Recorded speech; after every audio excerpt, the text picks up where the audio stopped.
Recently, same-sex couples have started arguing that they want same-sex marriages to be legalized. People who are in favor of same-sex marriages have made very legitimate arguments. According to Article 14, 15 and 21, Constitution cannot discriminate against them on the basis of their sexual orientation. India has always known homosexuality. It's just about acceptance. Law has to be made to ensure that the social structure remains intact. There is no enough time for the society to evolve and accept a concept which they didn't know about. India is not a country like West. India is a civilizational country. Welcome to NIJ podcast, where we talk about the issue of the day with an open mind. Our aim is to present you with diverse opinions and viewpoints on the topic without presenting our personal views. So sit back, relax, and join us as we explore different perspectives on today's topic.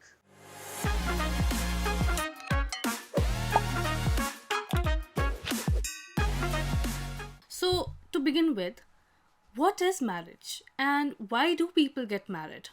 To answer this question, there are two reasons why people get married. First of all, they want a social sanction, which means that they basically want the society to recognize them as a couple. And secondly, they also want a legal sanction. So, whatever the rights which are constitutionally given to a married couple, people want to avail that. And recently, same sex couples have started arguing that they want same sex marriages to be legalized. Now, this entire debate has two strands. There are people who are in support of this, and then there are people who have certain social apprehension. So, people who are in favor of same sex marriages have made very legitimate arguments. According to Article 14, 15 and 21, Constitution cannot discriminate against them on the basis of their sexual orientation. And most importantly, they also can avail right to privacy. And secondly, India has never been unknown to the idea of homosexuality. If we look at the ancient scriptures like Kama Sutra, there is mention of homosexuality there. So India has always known homosexuality. It's just about acceptance. One also needs to understand that the social structure and the law are not completely two different things.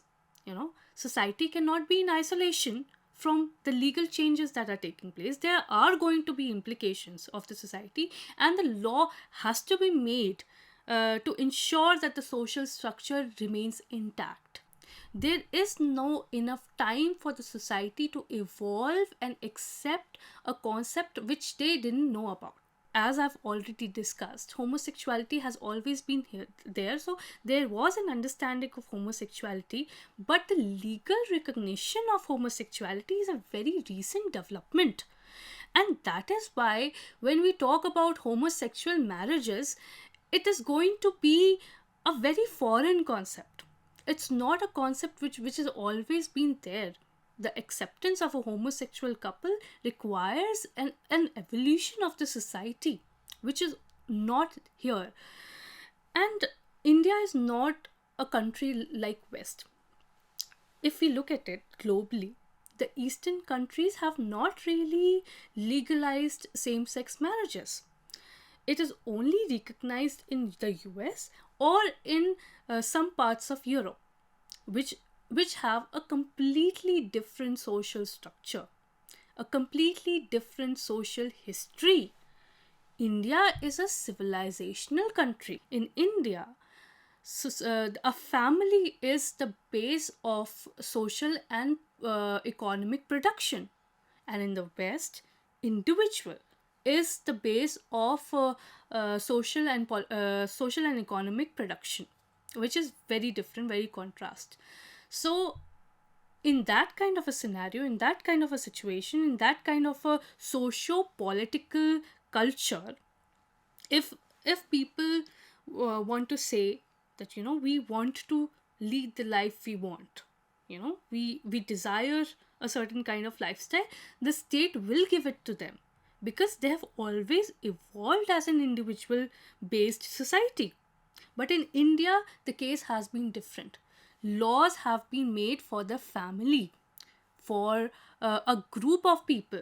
Interests of a group of people have always been taken place and not just the individual.